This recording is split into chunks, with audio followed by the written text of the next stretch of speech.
so the viewers can see us directly in this room as well as from.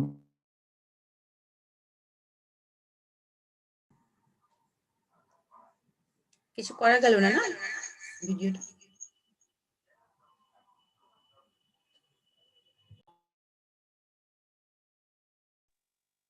Hello শোনা যাচ্ছে না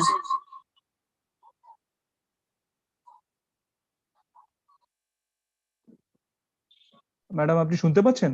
হ্যাঁ শুনতে পাচ্ছি করা ছিল, শুনতে পাচ্ছেন? হ্যাঁ শুনতে পাচ্ছি বলছি যে আপনি হ্যাঁ আপনি একটাকে অফ করুন, নাহলে পরে ইকো হবে। হ্যাঁ ঠিক আছে, আমি ল্যাপটপে করে দিচ্ছি কারণ ভিডিও তো আসছে না।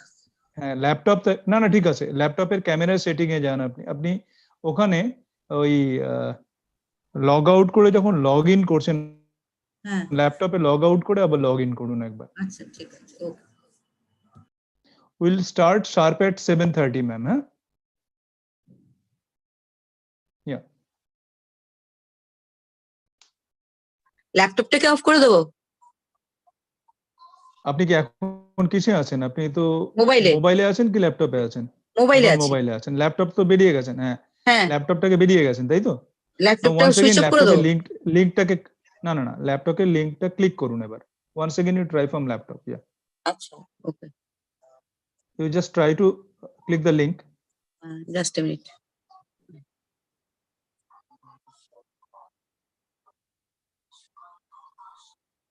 ক্লিক করলাম।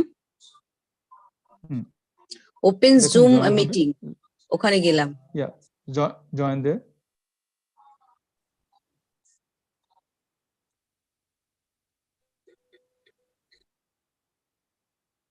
Yes. Connecting audio computer audio. Yes. হ্যাঁ then still no. এবার দেখুন আপনার, just 1 minute, let me check here video is on or off. আপনার ভিডিও অফ আছে, ভিডিওটাকে অন করুন। অন করে দিচ্ছি। Yes. Now video on but your picture is not coming. Yes. So it means কি তার মানে আপনার যে ক্যামেরা সেটিং আছে, ক্যামেরাটা এর সাথে it is not aligned with this system there, right? ওটা ইন্টারনাল ক্যামেরার যে সেটিং আছে, that setting need to be changed. ওটা এখনো এর সাথে ল্যাপটপের সাথে অ্যালাইন নেই। ছোট কোনো একটা বাটন বা কিছু একটা অসুবিধে হচ্ছে, দ্যাট ইজ সেটা একটু দেখতে হবে গিয়ে আপনাকে। আপনি এটা কাজ করতে পারেন, you can handle this thing from mobile. আমি কালকে একবার যদি আপনি বাড়িতে থাকেন, আমি বা কাউকে ডেকে আপনি দেখি। ঠিক আছে ওকে ঠিক ma'am, you can join from mobile.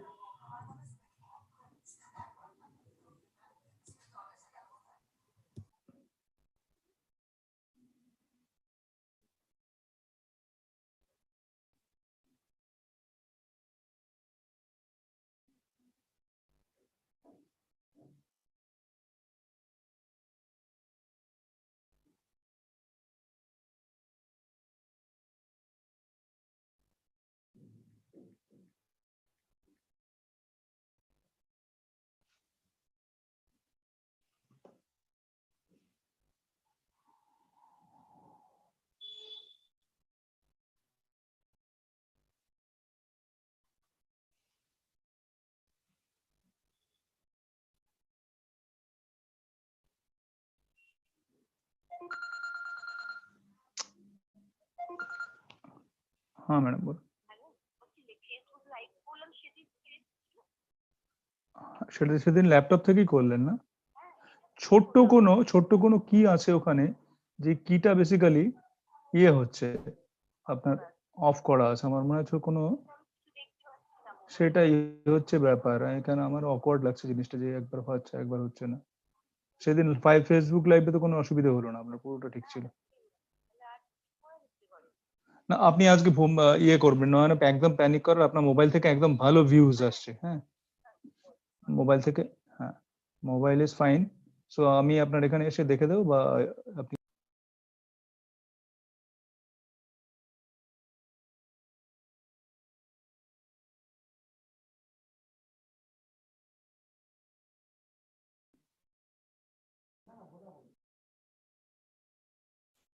Can we start, sir and madam?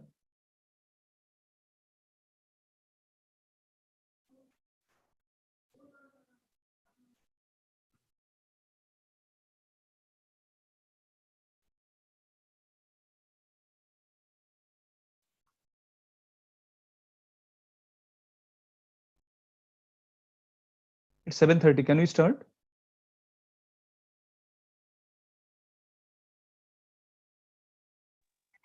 Yes.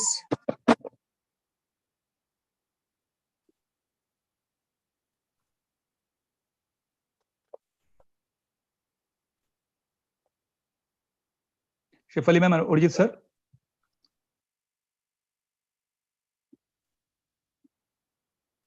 Please start. I'm just putting my video on. Okay.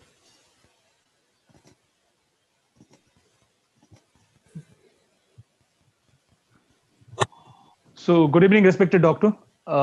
Myself, Nitya Gopal Chakraborty, on behalf of Angelo Division of Biolis, welcome you all on this wonderful webinar on neurodevelopmental disorder. We are very happy to get eminent speakers across the country today.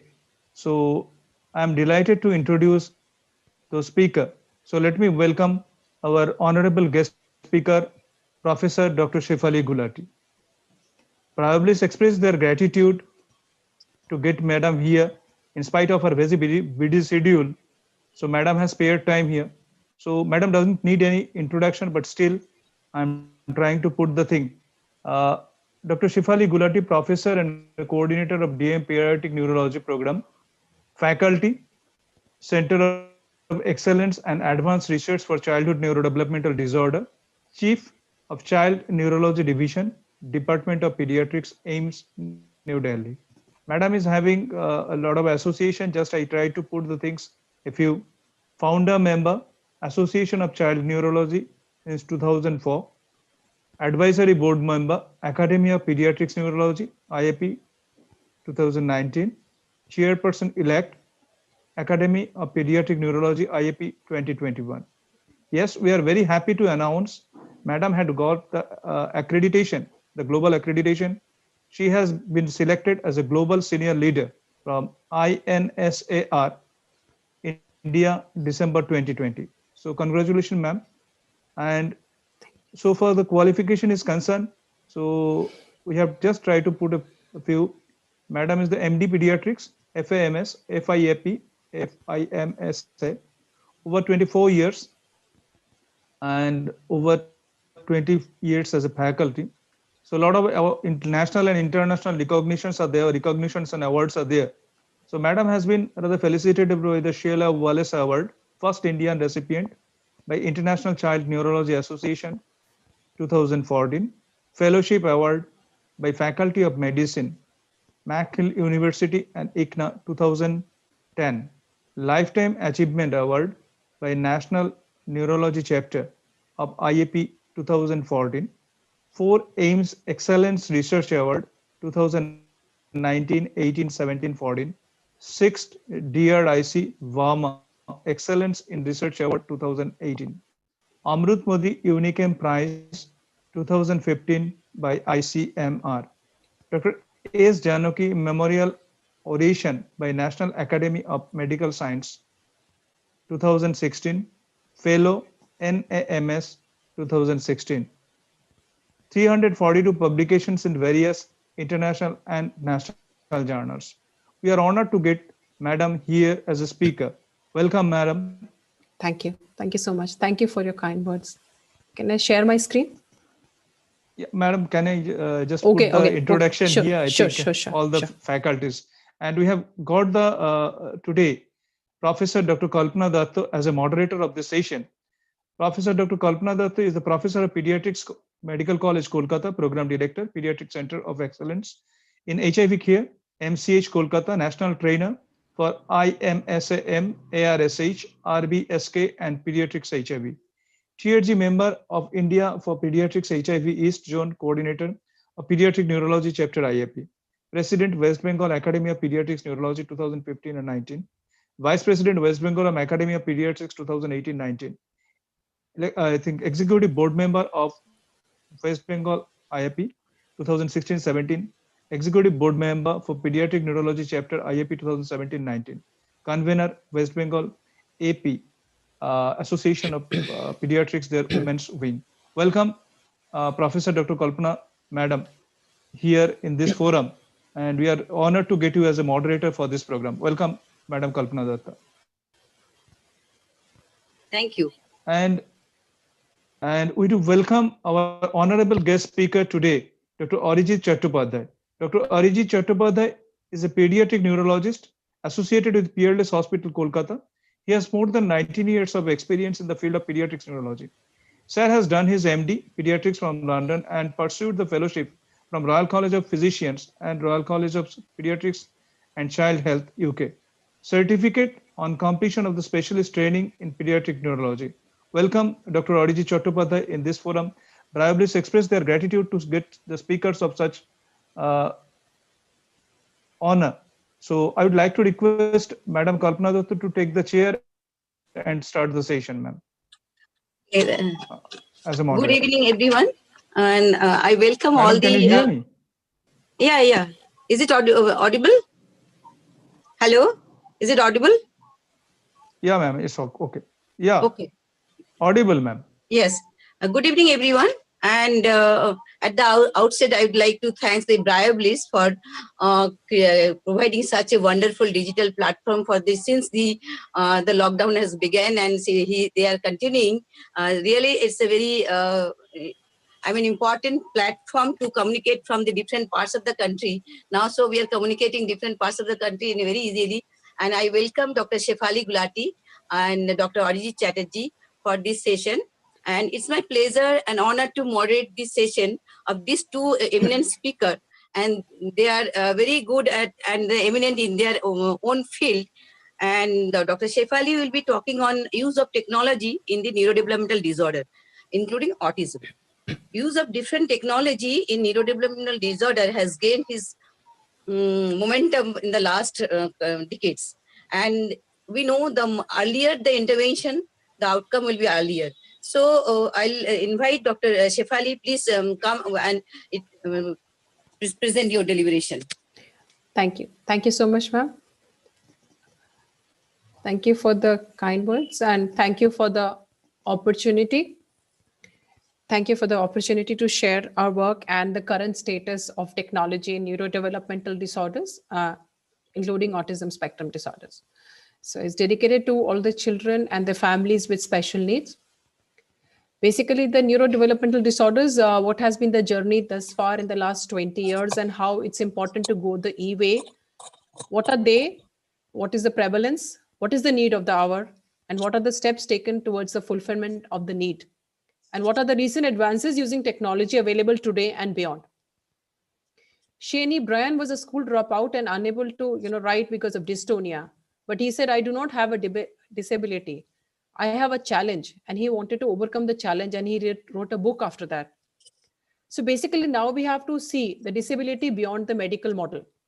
So we have to see what are the abilities the child has and what are the barriers in the participation. So the capability approach has to be seen for each and every child. I want to tell you about the disability, what exactly it is. Disability as an umbrella term has impairments, activity limitations, and participation restriction.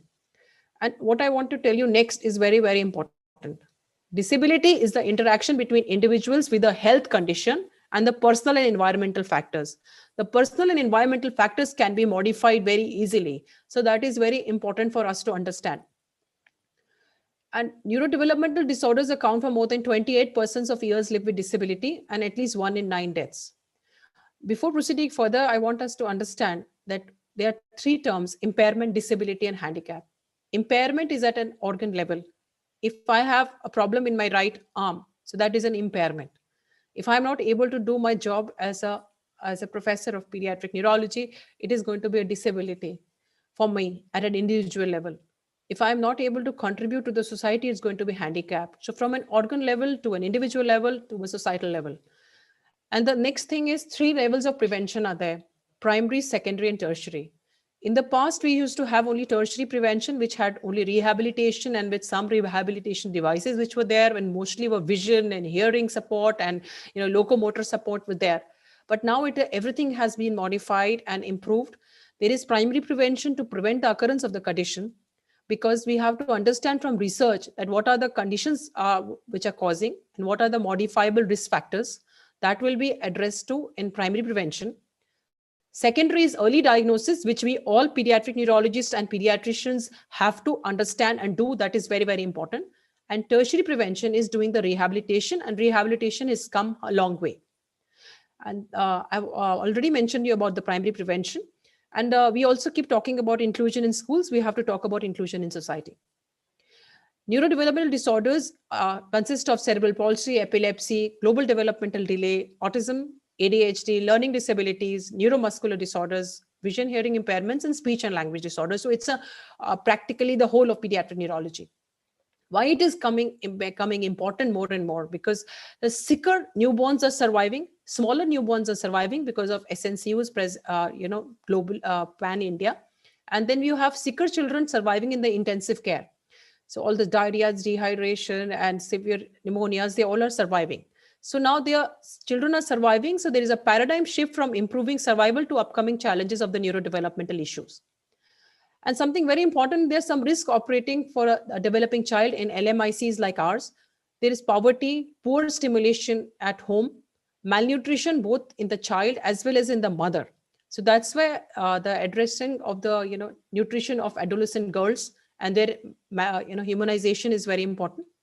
Then you have a lot of lack of vaccination and predisposing environment for repeated infections. So an estimated 200 million children under the age of 5 fail to achieve their maximum potential. So nutritional care during the first 1,000 days of child's life is crucial, including the pregnancy time. So that's what the government is addressing to. This was the first study which we carried out to understand the prevalence of this condition in the age of 2 to 9 years. The study was a very huge study done from 2004 onwards. Then 2011, we had the data collection. This was ultimately published in 2018 PLOS Medicine. And we had calculated representative patient population from across the country. And we had rural, hilly area, coastal areas, urban areas, tribal areas, all taken by population proportionate to size, so that we could have a representative sampling of the entire country. In this, we found that there was a prevalence of one or more neurodevelopmental disorders in 12% of children in India. And next point is very important. 1/5 of them had more than one neurodevelopmental disorders. And that year in 2011, when we did the data collection, that time we had the census 2011, and it was 197.7 million children were there in that census. So extrapolation was that 23.7 million children in the age group of 2 to 9 years had one or more neurodevelopmental disorders. So if you see, we all know that most of these conditions last across a lifespan. So how much will be the number of persons we are dealing with? The next is also an important thing, modifiable risk factors. This modifiable risk factors is going to ultimately help us to arrive at a primary prevention. So birth order of more than equal to 3, home or unattended delivery, perinatal asphyxia, postnatal neurological infections, underweight, neonatal illnesses, traumatic brain injury, and stunting were modifiable risk factors we found in this study. We also saw the rural versus urban, boys versus girls, but there was not much significant difference between the two categories. This was also a study of first of its kind in which we got the prevalence of all the conditions first time, and the autism was 1 in 89. So what is the NEEB or the R and steps taken towards this? Primary, secondary, and tertiary prevention. Early identification, correct and early institution of all these conditions and their comorbidities. And there is paucity of trained professionals in India and lack of social culturally sensitive tools. So these tools have to be developed, and the empowerment of parents has to take place. So prevention is the first thing. So in primary, secondary, and tertiary, primary prevention is basically, classical example is a periconceptional folic acid to be taken during pregnancy to prevent neural tube defects, reducing lex exposure, doing appropriate genetic testing, doing a genetic counseling, and a prenatal diagnosis are another ways of primary prevention. Secondary prevention, as I mentioned to you, is very important to all of us as pediatric neurologists and pediatricians. It is aimed at identifying these conditions early. If you identify early, then you may be able to do dietary restrictions and other interventions in the treatable conditions. Thyroid replacement and hypothyroidism, which is a very important treatable cause of intellectual disability. Treatment of vision and hearing impairments that may be associated, because if your sensory inputs are not okay, whatever you may do, the child will not develop. And management of seizures and other coexisting medical disorders. Now, coming to tertiary prevention is aimed at maximizing the function and quality of life and reducing the functional disability.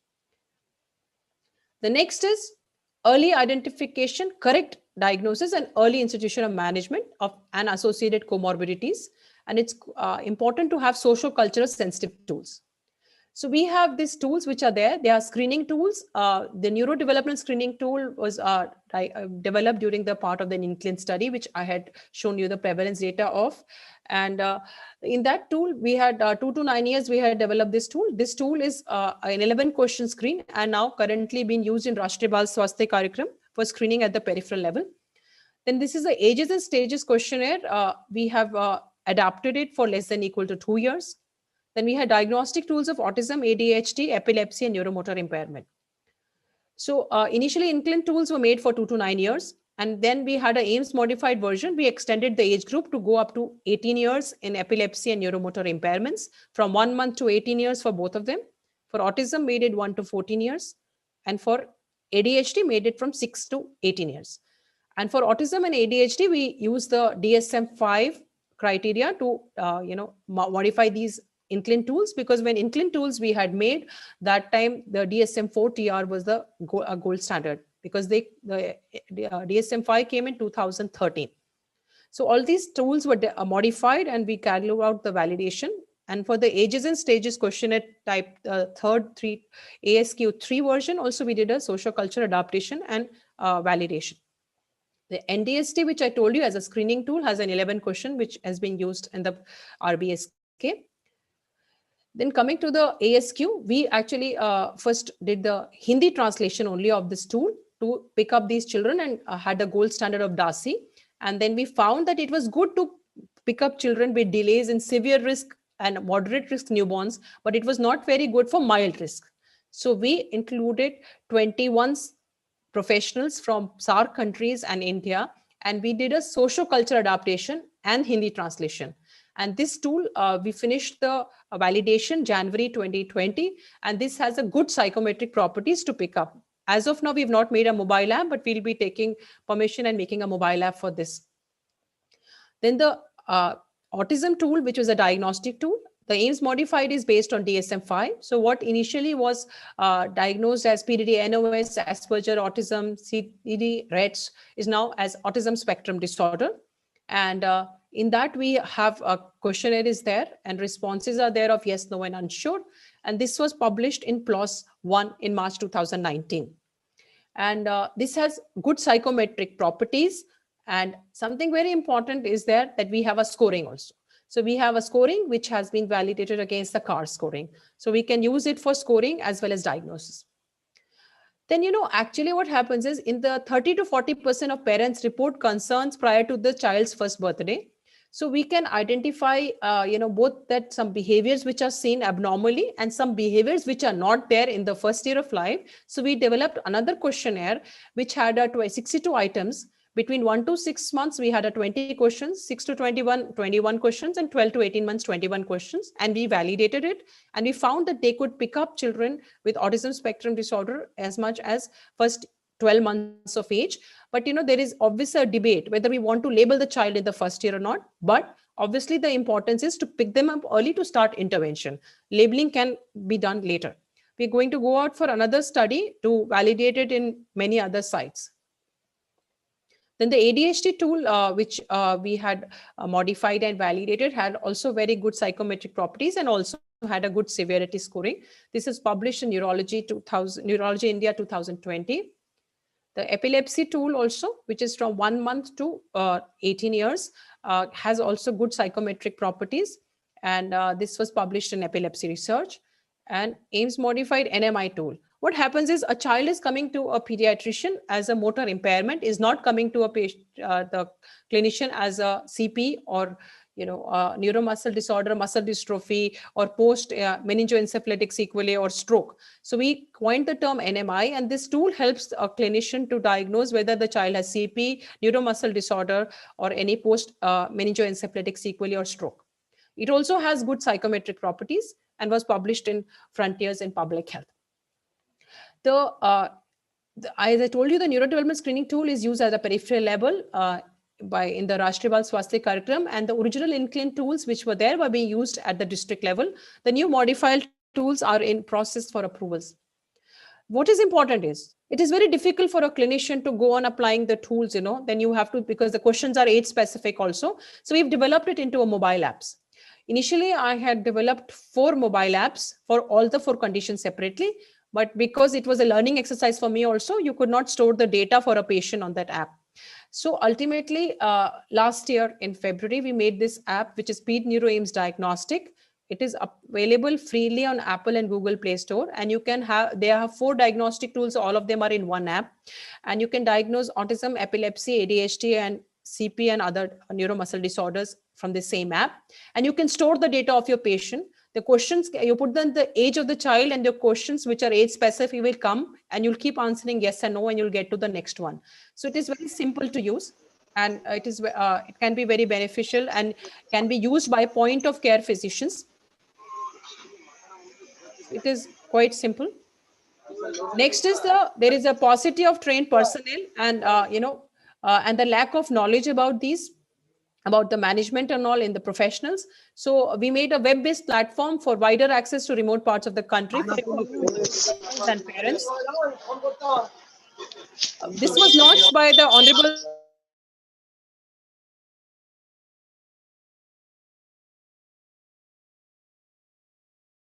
Madam, please unmute yourself, madam. I think there was noise. I have muted. Just please unmute. Unmute yourself, ma'am. For a sec. Yeah. Okay. Right. So, Dr. Shefali, please. Yeah. Unmute. Yeah, I've unmuted. It's okay. So, one sec. So we basically, this is how the app looks like, and you have the various neurodevelopmental disorders on that, and then you have the academic and the parents corner on that. And for the clinicians to be able to pick up developmental issues, in the outpatients, we have made a 2-pager flyer to have the checklist for all the milestones in the domains and the red flags, and the development assessment kit is also there. Then we've been assigned by the Ministry of Social Justice a responsibility to train master trainers in autism spectrum disorder certification and training them. So the material for that is also available on the website on the autism dropdown. We have had 4 national workshops. We'll be soon launching a e-certification course shortly. All these tools and are all there on the website. Even the learning material are there in Hindi and English on the website. We had a neuropedicon in which we were concerned with all neurodevelopmental disorders, and we have all the proceedings on the YouTube. We also have e-learning modules, which have again, all about all these conditions. And we are now going to be uploading shortly current evidence-based standard operating procedures for all the various neurological disorders for empowering clinicians. There was also a deficit of, any book or a glossary in which all the drugs which are being used for pediatric neurology was there. So to empower the, all the pediatricians and pediatric neurologists, we made this neuropharmacopoeia, and we are in the process of making a second edition. And this will be also available in a mobile friendly form. The lastly, which is important, is empowerment of parents is very, very important. It's the lastly I've written, but it's very important. How much time in the busy OPD we can discuss with them. So we have made patient information booklets and patient information videos for parents in Hindi and English. If anybody is interested, they can contact us and, help, can translate them in the regional languages if you want. And this is very, very important, including like you have a seizure card we have developed for patients with seizures. They can keep the card with them. And if domiciliary management is described along with videos which are there on our website. We have a seizure diary, everything about epilepsy, dietary therapies, CP, developmental stimulation, autism, the various things from a small primer to talking about adolescent issues to skill development, intervention booklets. All of them are there in Hindi and English on the website. Then we also have rehabilitation videos and also post a query domain where you can log in as a parent or a professional. So that is very important. This is how it looks on the mobile. Then it is also important to help and encourage the children and the parents. So we did we have done talent hunts for autistic marvels at the national level, so that we had the online entries from pan India and felicitated 7 children in the in the Vigyan Bhavan. The other thing is we had this child neurology division, which was established in early 70s by Professor Veena Kalra. And then we had this journey to come for have a center of excellence. We have been taking care of patient care, research, academics, public awareness, and advocacy and government initiatives. So we are the first in South Asia to have started the DM Pediatric Neurology program in 2004, and 40 DMs have completed the DM till date. And they are pleasant, well placed globally. The Center of Excellence came up on 1st December 2017. This was approved and funded by Ministry of Health and Family Welfare, and partial funding from India Infrastructure Finance Company Limited as a public health enterprise. And we have mentors and advisory board members from across the globe. We're developing a national registry for all neurodevelopmental disorders, including autism, National Knowledge and Training Center, training workshops and e-learning modules, and we'll be coming up with a series of webinars shortly. We're making an advanced diagnostics on acute encephalitic syndrome, and we are trying to see NGS we are doing in autism, epileptic encephalopathies, and non-DMD muscle dystrophies. We are also working on advanced therapeutics and rehabilitation with a focus on autism and CP, doing the virtual reality, robotics, mobility assist, artificial intelligence, and textile-based. Also having a trial ongoing on gluten-free, casein-free diet. And we are going to start a trial by the end of this month or next month beginning on music therapy in autism. We have launched a child neurology helpline, which is national toll-free helpline for anything in child neurology. And we're providing teleconsultation service for a patient in the outpatient. The problem with, why we wanted the teleneurology was because most of these neurodevelopmental disorders last across a lifespan. So we thought that to reduce the parent absenteeism and children also going missing school, we wanted to have teleconsultations, but we had to demonstrate the efficacy of teleconsultations. When I'm doing a telephone consultation, I should not be missing a critical clinical event. So we did a couple of studies. We have done this study in which we compared it in neurocystic psychosis. We had seen the face-to-face versus telephonic consultation. And after the child had received albendazole, then we also did in children with West syndrome and LGS after receiving ACTH and steroids. Then we also did in DMD. So we were not missing any critical clinical events. These phone calls, were made by pediatric neurology residents. So then we did another study in which we have made a pediatric neurology nurse as well as a pediatric neurology resident call and compared the two. So this has just recently been published, and we have found that the telephonic call by residents are nearly complete. They don't miss anything. And with pediatric neurology also, this is good enough. So we had launched this on 12th of April 2018, and it is available, and we are providing helpline to anybody and consultation to our follow-up patients for various conditions, including autism spectrum disorder. And this has become very much important with COVID times. But we have made SOPs with the Hindi and English, all questions, what have to be asked. And we have data to be already stored of the patients who have given consent for teleconsultation. So telehelpline is for anybody. Teleconsultation is for our follow-up patients. We recently did, analysis and saw for the psychological and behavior impact of the lockdown and quarantine measures of COVID-19 on children and adolescents and caregivers. And we found that, they may have anxiety, depression, irritability, boredom, inattention, fear of COVID. Yes, in other children, but those children who have pre-existing problems like autism and ADHD have a high probability of worsening of their behavioral symptoms. So we have to ensure that we have to provide an online support to these children. Coming to the upcoming technology, which is there, which I have virtual reality is there, in which you use interactive simulations created by computer hardware and software. And this has been used in CP, movement disorders, autism, and ADHD. And we had completed the study in which we did a virtual reality therapy assist modified constraint induced movement therapy in children with hemiplegic cerebral palsy. And we use this kinetic motion sensor in which if a boy was standing in front of the web camera, a male figure used to come, a girl used to stand, a female user used to come, and they used to assist and guide how the modified CIMT was to be done in hemiplegic CPs. So we found that when the virtual reality was there, it caused significant improvements in the outcomes, and the children were more interested when computer was involved, and they improved the compliance, and the compliance was there, and improvement in the lung functions were there even after stopping the therapy. Then, we are also developing reinforcement-based learning using augmented and virtual reality technology. We have developed temporal prediction and spatial prediction in autism spectrum disorder, and we are doing a piloting. We had started the piloting just before the lockdown, and now we plan to continue the piloting with online thing, which is just going to be doing.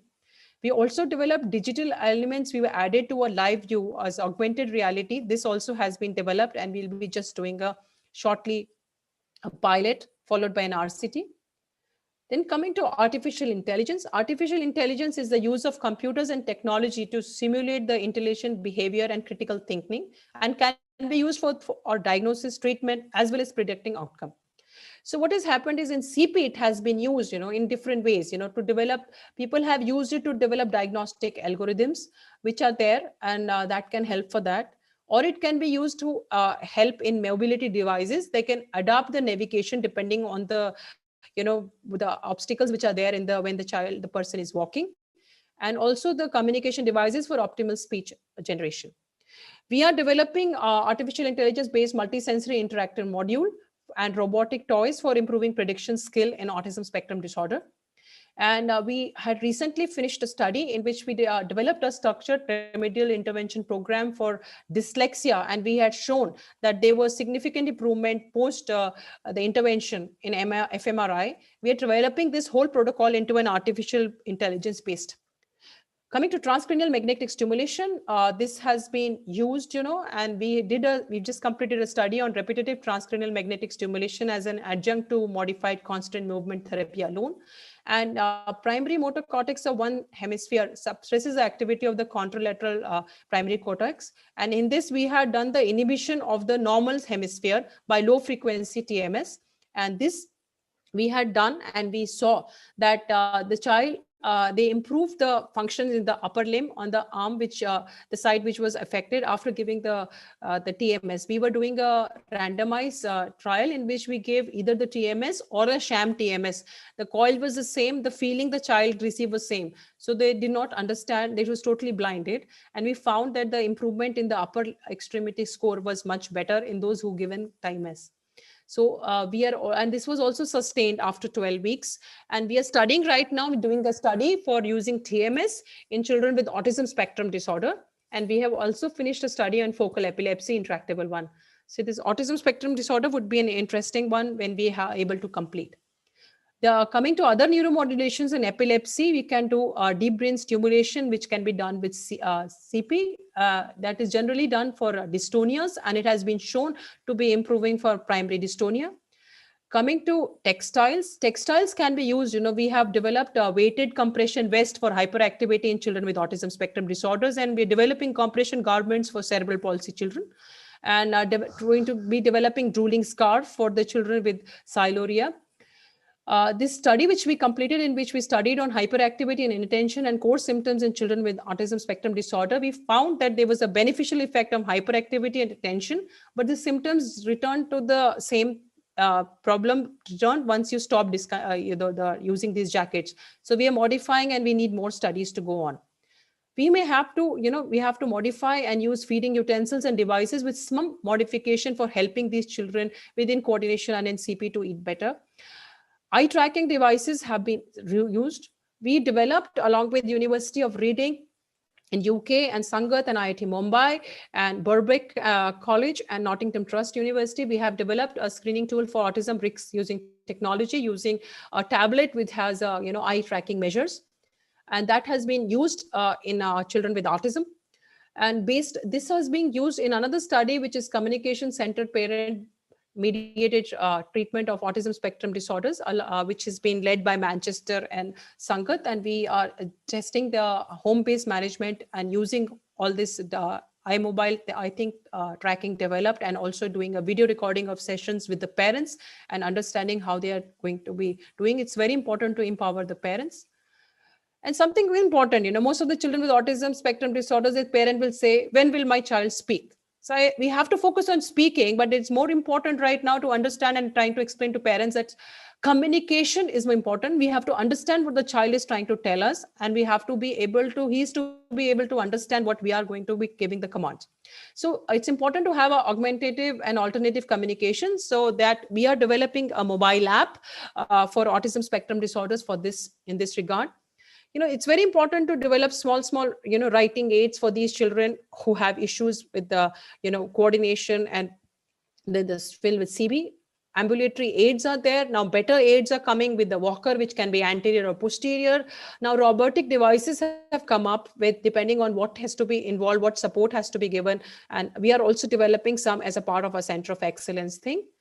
Coming to precision medicine, this is that, it is not that what is suiting for all is with as a group as a whole. It is for one individual person, which is based, the role of precision medicine is to tailor treatments to an individual based on factors which are unique to the patient, whether there is genetic, pharmacogenomics, whether environmental or lifestyle factors.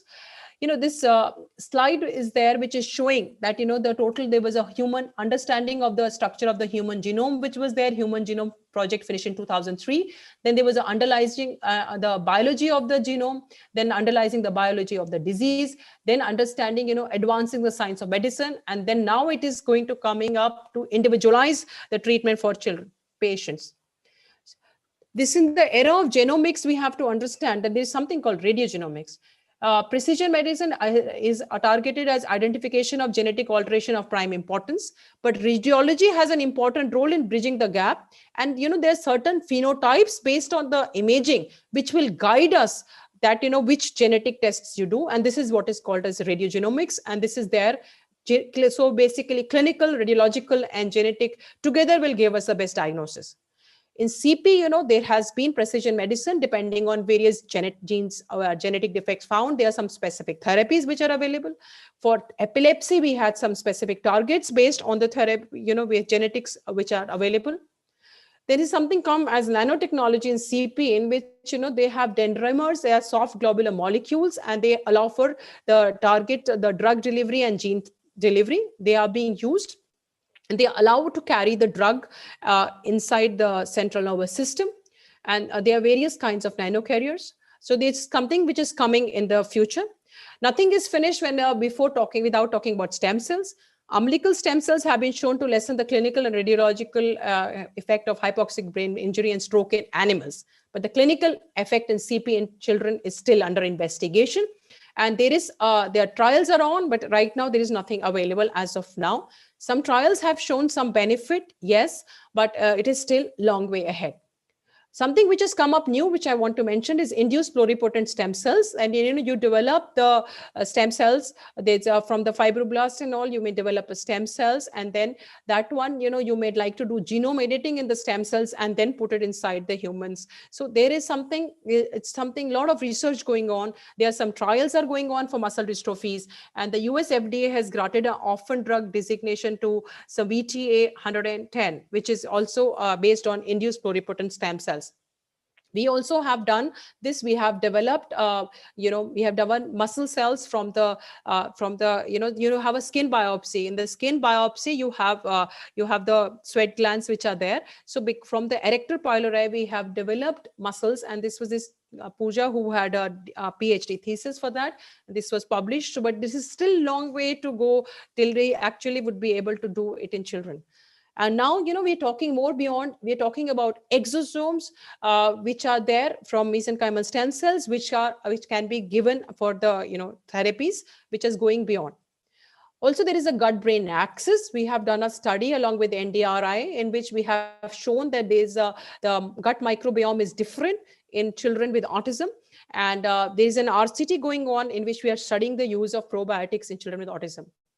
There is something very important that, in DMD, there is, we have to understand that there is a restoring or replacing the dystrophin gene. There may be something like a stop codon read through, or exon skipping, or genome therapy, or gene editing. Just you to understand the principles. Then in stop codon is there, the genetic defect, then you do not, the DMT, the dystrophin is not produced. So this is what is happening in this premature termination. But when you give a drug which is going to score the stop codon read through, you can able to develop the dystrophin. The exon skipping, you have something like you have an exon deletion. So if you have a deletion of exon, then you have an antisense oligonucleotide like this, which will bypass this. So these kind of therapies are coming. Eteplirsen, you have eteplirsen. Then gene therapy, what is coming is that in which you put in the vector, you put the gene which is there, which is the correct gene, and which is then put inside the body. So these all things are going on. And coming to SMA also, SMA is slightly different, that you have SMA, there are two things, SMN1, and this SMN2 is a backup gene, which is normally one or two copies. In the SMN2 gene, what happens is there is a splicing, the exon 7 gets deleted. What we are trying to do in this, that you are going to alterate the splicing, that the SMN2, you can form an active molecule, because of which we are using many drugs. There is an SMN, we have a gene therapy also, in which it is put in the AAV9, the gene, and then it is put inside the human body, which is there. Now, what is another new thing which is coming is long non-coding RNAs, which are implicated in various neurological disorders, including autism spectrum disorders, we can see. And it is there, and these all are going to come a long way. We are doing a study on this in autism spectrum disorder. Something important is to, before we finish, is pre-implantation genetic testing. It will be very important to understand. That is being done, which can be done in various conditions. But what happens is, in pre-implantation genetic screening, you test for the by RACGH and all, and then you can do that on a day 3. The blastomere biopsy is done. Currently in India, it's only for thalassemia which is there, but autism as such is a complex disease which is not fully understood.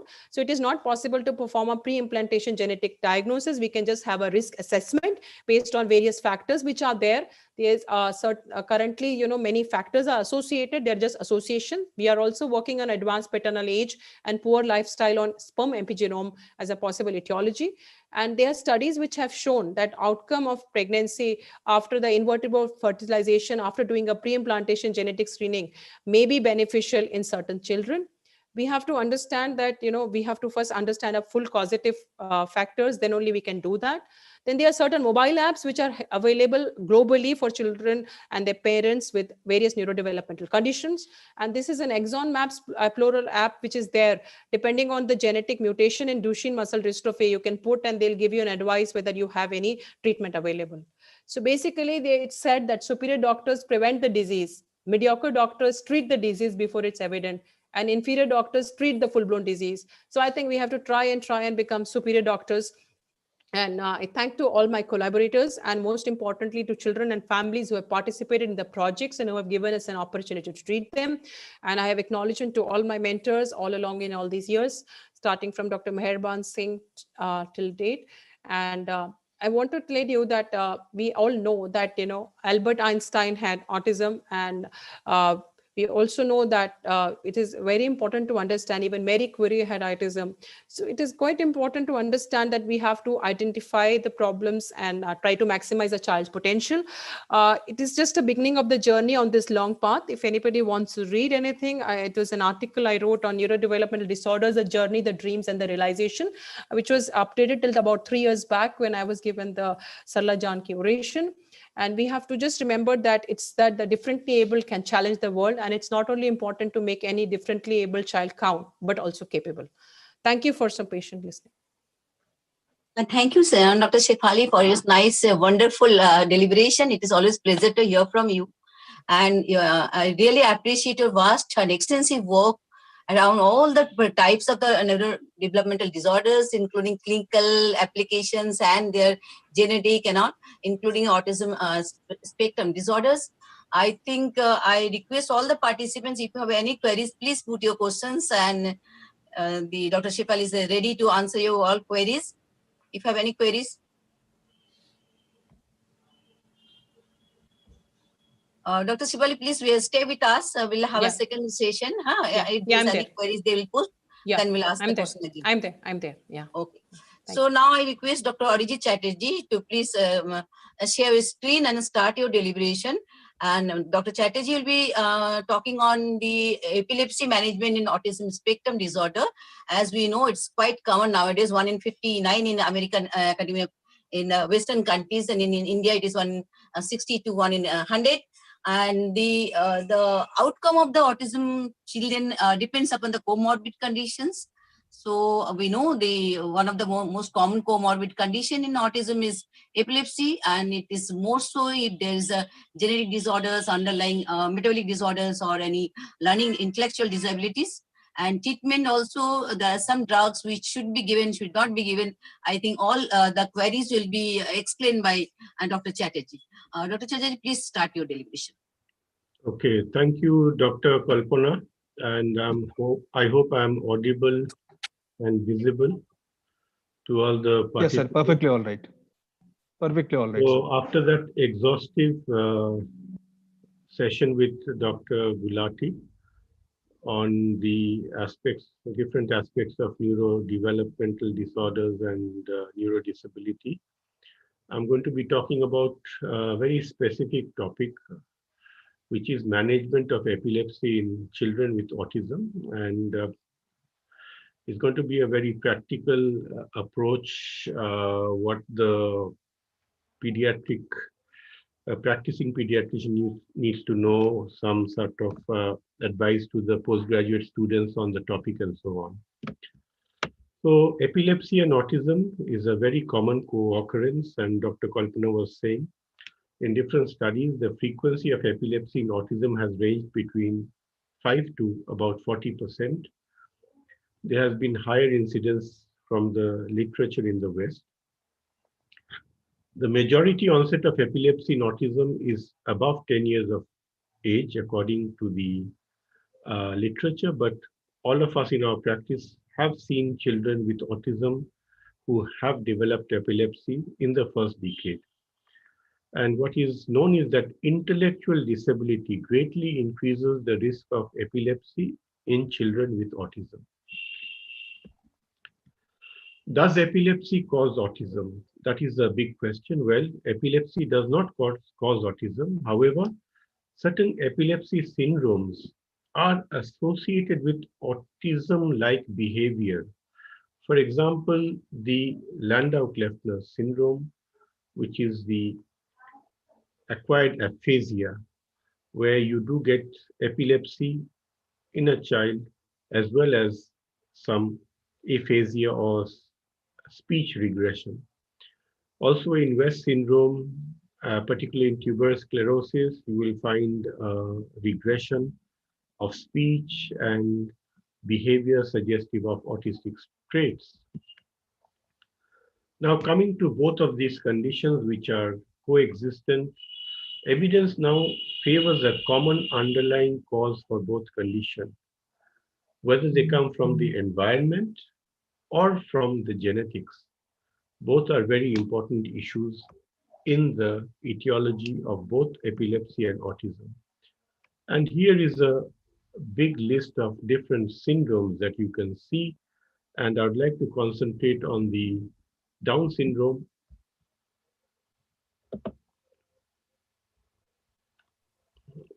Just 1 minute.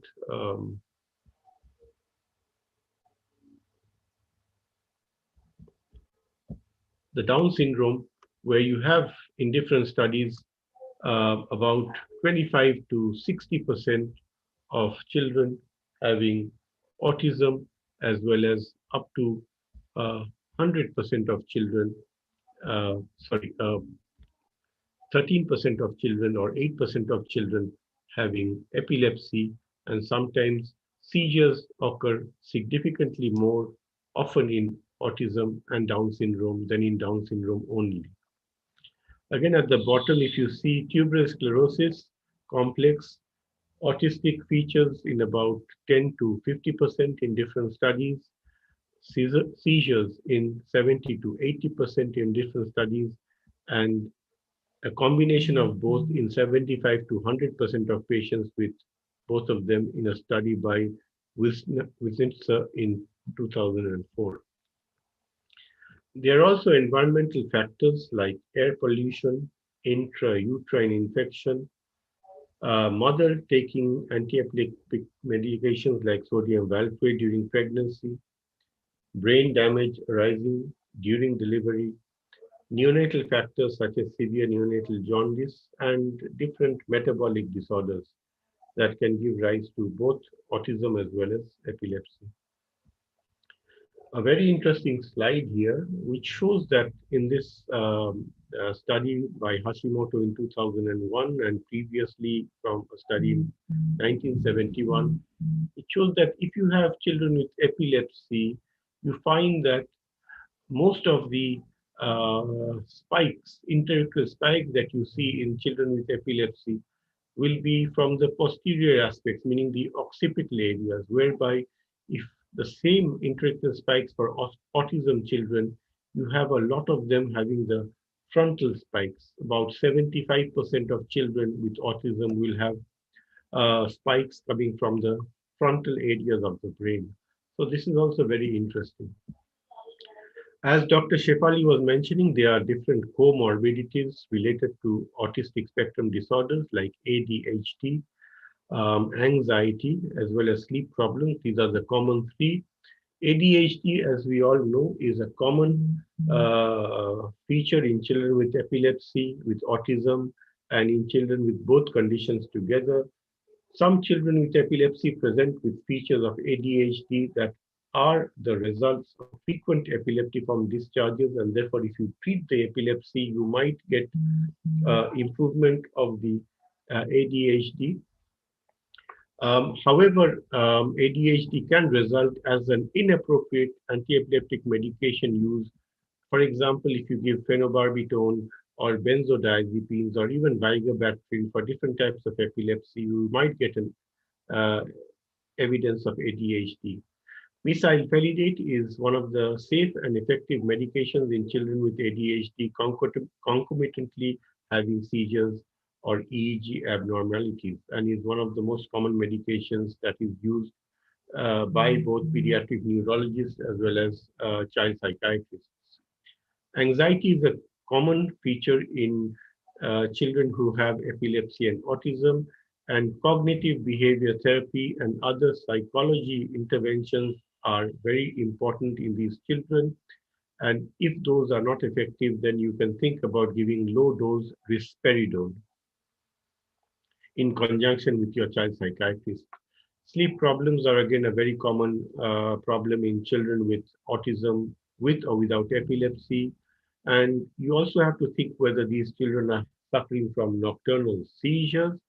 But if it is just sleep problems, then melatonin is a very effective treatment for sleep onset insomnia in children with epilepsy and autism. And this is a medication that has become available in the last 5 years in both tablets and syrup or oral formulations, and is widely used in the necessary context. So what are the challenges? The medical management of epilepsy in the child with autism or autistic spectrum disorder requires very careful individual evaluation, classification, and also the pharmacological treatment. And improved recent classification system and emergence of several new anti-epileptics have enabled progress in this management area. We need to remember or understand disorders like Lennox-Gastaut syndrome, Landau-Kleffner syndrome, infantile spasms that can have epilepsy but associated language difficulties, and also this also may follow into refractory partial seizures, which are difficult to control, or drug-resistant epilepsy. What we also need to understand that everything that shakes is not always epilepsy, and children with autism or autistic spectrum disorders have different sorts of movements, like mannerisms, like different shaking of the upper limbs, the lower limbs, the head and neck, that may be brought to notice by the parents. But what you need to understand is that those may not be seizures, but it is very important to ask for video evidence of these particular movements, these mannerisms. And if you're in doubt, think about doing uh, the EEG or video EEG in these children. Many behaviors that are stereotypies do not represent seizures, and when initial treatment brings about no improvement, reinvestigation may be necessary for making a different diagnosis than your initial diagnosis. There are also inputs regarding the diet and lifestyle. Children with autism sometimes have a very good fascination for the screen, like mobile phones. And what you need to understand is ask them to avoid excessive screen time. There's a lot to talk about dietary restrictions according to American literature in the past, but essentially in the school that I belong to or I understand, there is no specific dietary restrictions that are necessary in children with autism usually. Specific precipitants of seizures are also very important, like sleep deprivation, systemic illness, fever, photic stimulation, and loud sounds. And all of these need to be addressed and avoided. So management, well, both conditions should be management as they would be when occurring individually. And specific management, for example, for tuberous sclerosis, you think about rapamycin or everolimus. And some of the anti-epileptic drugs are administered, but you have to think about the side effects like effects on mood, behavior, cognition. For example, levetiracetam has a negative impact on behavior and mood. Lamotrigine has a mood leveling, and topiramate can have cognitive effects as well as word finding difficulties. Also, there is consideration of immunotherapy in the context of epilepsy in these children, like, for example, Landau-Kleffner syndrome. Well, coming to very briefly on pharmacotherapy, pharmacology, the common medications that are used, as we know, well, carbamazepine is a very good medication for partial seizures and primary generalized tonic-clonic seizures, a maintenance dose of up to 30 milligrams per kilogram. There are side effects like drowsiness, ataxia, skin rash, blood dyscrasias. The special point, however, is carbamazepine is used for behavior control and also for the treatment of pain. So, for example, if you have children with autism where these are also issues, it might be a good medication to give. And following that, oxcarbazepine, which is a newer cousin of carbamazepine, is much more widely used nowadays in the same context. Maintenance dose of 20 to 40 milligrams per kilogram. The side effects are much less, although it can cause hyponatremia. And special points are the efficacy and adverse profile is similar to, but less than carbamazepine, and slow titration may decrease the initial adverse effects. Sodium valproate, as we know, is a broad spectrum anti-epileptic for all the different types of epilepsies, primary generalized, absences, atonics, partial seizures, myoclonic, Lennox-Gastaut.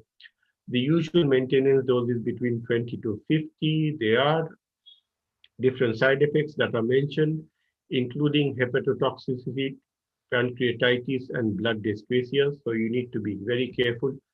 Particularly the valproate hepatotoxicity is greatest in children under the age of 2 years with multiple disability and who are on polypharmacy. So sodium valproate is an established broad spectrum AED that is used widely in children with epilepsy as well as autism, but you need to be careful if you are administering it for children who are less than 2 years.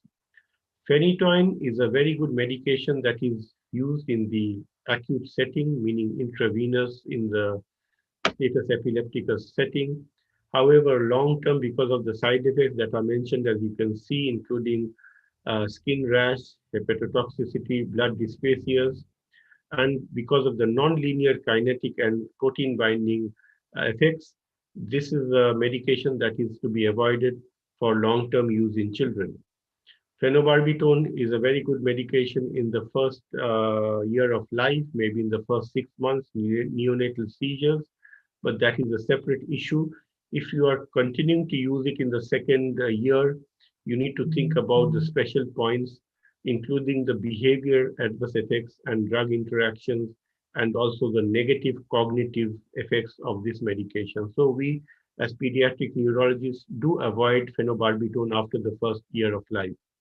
Lamotrigine is a very good medication, often not that commonly used. It is broad spectrum. Maintenance dose is between 5 to 15 milligrams per kilogram without sodium valproate and up to 5 milligrams with sodium valproate. Again, it has some positive effects on behavior. It does have side effects like ataxia, skin rash, and hepatotoxicity. So you have to be very careful, particularly if you are using it with sodium valproate. Special points are that skin rash, particularly with dose escalation and co-therapy with sodium valproate, you can have rapid dose escalation and this can cause skin rash. But the positive report for lamotrigine is its use for pain as well as positive impact on behavioral disorders. Topiramate, previously used, very effective anticonvulsant, maintenance dose of up to 5 to 10 per kilo, but has a lot of side effects, including somnolence, emotional lability, paresthesias, weight loss, fatigue, kidney stones, cognitive and behavioral adverse effects, and therefore it is not a medication that we use in children with autism or children who have difficulties with learning, although it is a very good broad spectrum agent. So this is something to be avoided in children who have comorbidity with epilepsy and autistic spectrum. Levetiracetam can be used. It's a very good molecule. Maintenance dose of up to 40 milligrams per kilogram. The side effects including somnolence, dizziness, and behavior side effects, and therefore you need to titrate the dose very slowly for better tolerability in the patients and to avoid side effects of behavioral difficulties. In higher doses, you do find children who have a change in behavior with this medication. Coming to the last 5 minutes, a couple of slides on autistic regression, and this is some literature that I've picked up. Some authors have hypothesized that regression from relatively normal development up to the age of 24 months may be related to seizure activity. It is known that regression in language is associated with seizures or abnormal EEG activity. However, up to a third of autistic children may also have regression, and that is the confusion. Is this an autistic regression? Or in children also who have epilepsy, could this be an epileptic regression? And the confusion persists over various definitions of similar disorders to autistic spectrum disorder, particularly in children who have acquired epileptic aphasia like the Landau-Kleffner syndrome, which is often confused with autistic regression due to non-specific language determination.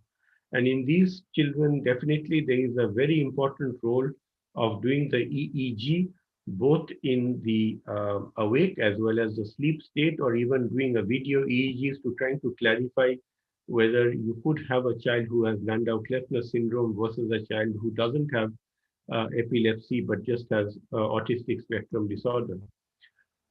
Several authors have also proposed a direct link between epilepsy and autistic regression, but their data is correlational and clear cause and effect relationship is yet to be established. For example, in the study of 177 children with language regression, they concluded that regression earlier than age 3 and male is most likely to be associated with autism, whereas seizures were more common in children over 3 years who regressed but were less likely to be autistic. So a child who is less than 3 and male is more likely to have autistic regression rather than epileptic regression. And finally, they noted that regression in language was highly correlated to regression in other aspects of functioning such as cognition and social behavior.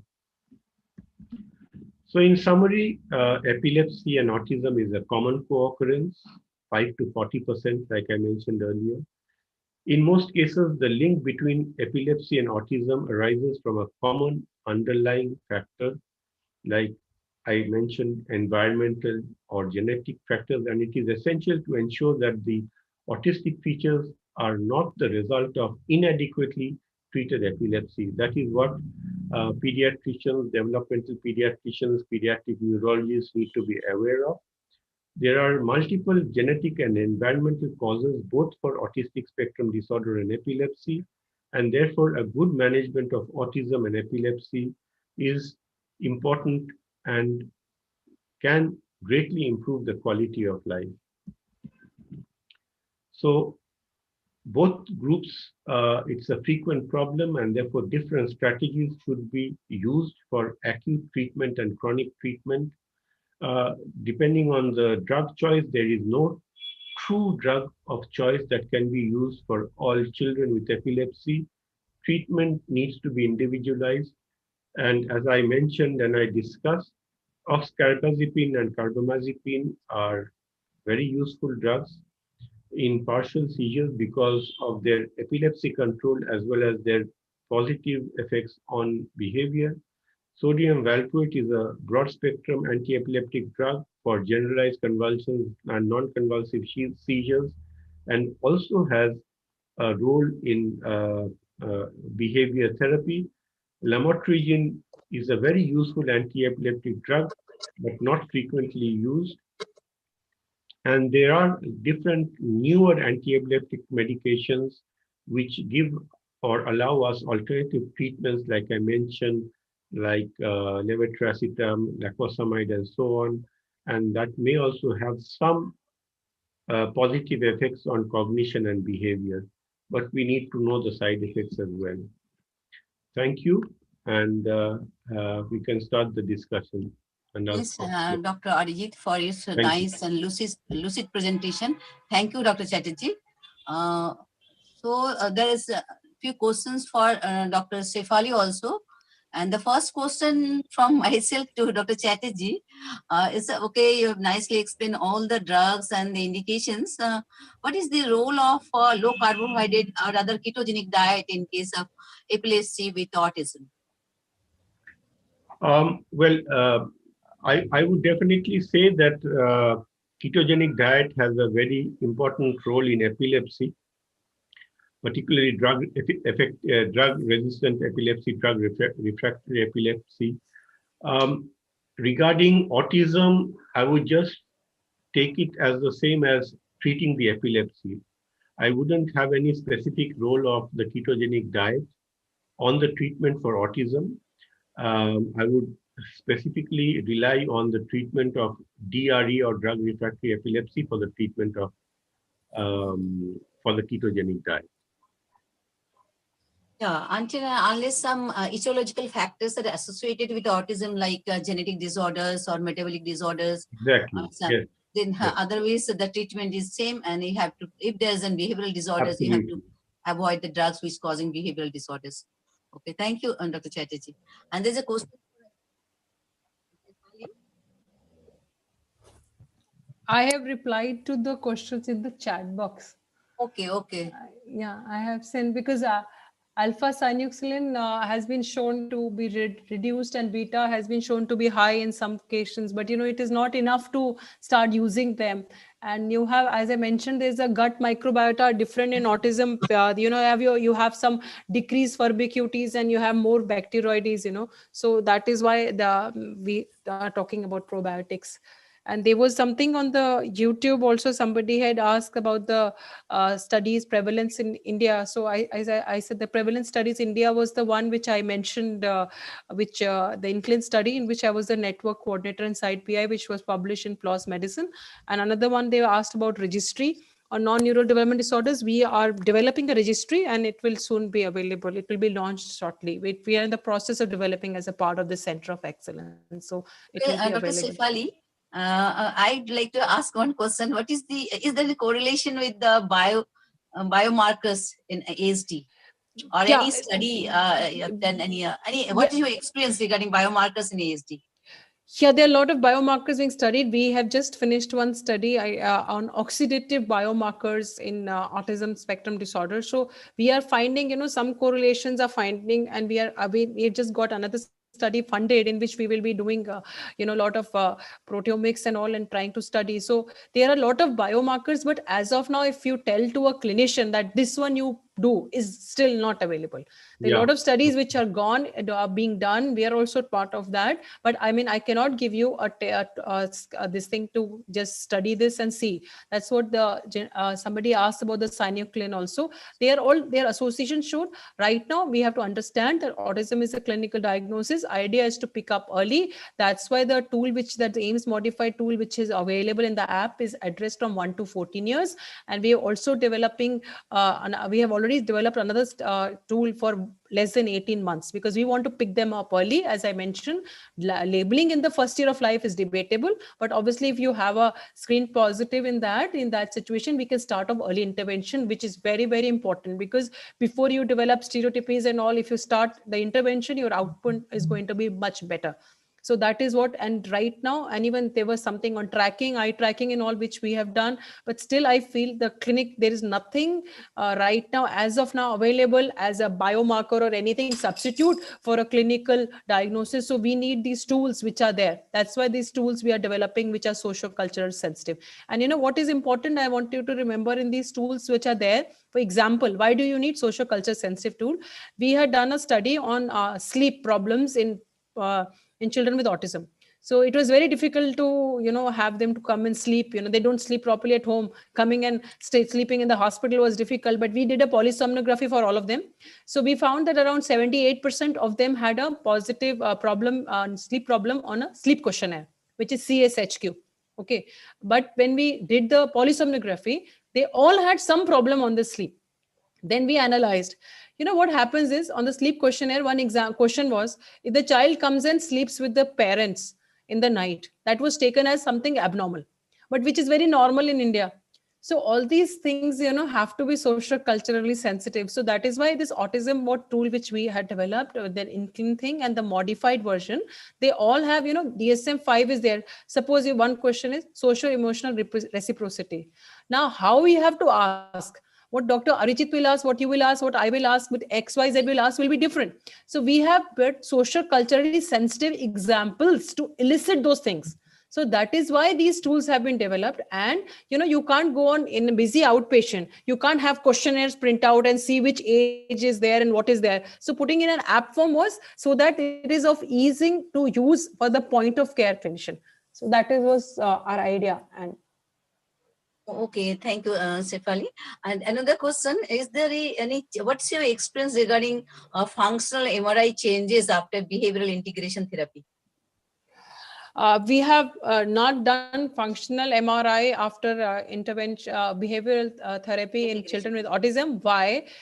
We have done quantitative EG. Okay, I can tell you with quantitative EG, sedating a child with autism will be very difficult. We'll have to give a sedation to the child, right? So if you give a sedation, then we can't do functional MRI beyond resting state. We can do just resting. Say fMRI is functional MRI, is that you do it in a resting state, then you give a task to the child. You think a child will be cooperating to do. So we did for that SLD patients, we did. And then my psychologist was standing with them inside the MRI room and trying to counsel them, because they're cognitively normal children who have SLD, they're normal IQs, right?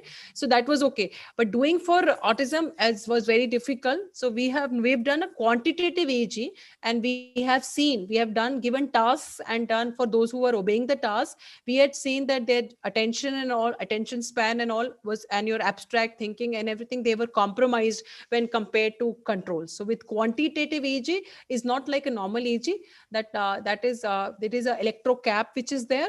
That electro cap is there, and then we have to analyze differently along with tasks. So in that, we have seen all these task related functions to be diminished in these children. Thank you. Nice explanation. Thank you, Dr. Sipal. Is there any more questions participants are asked? I requested to have, if you have any queries, please ask this. This is a golden opportunity. You will have all those eminent speakers in front of you, and they'll explain everything.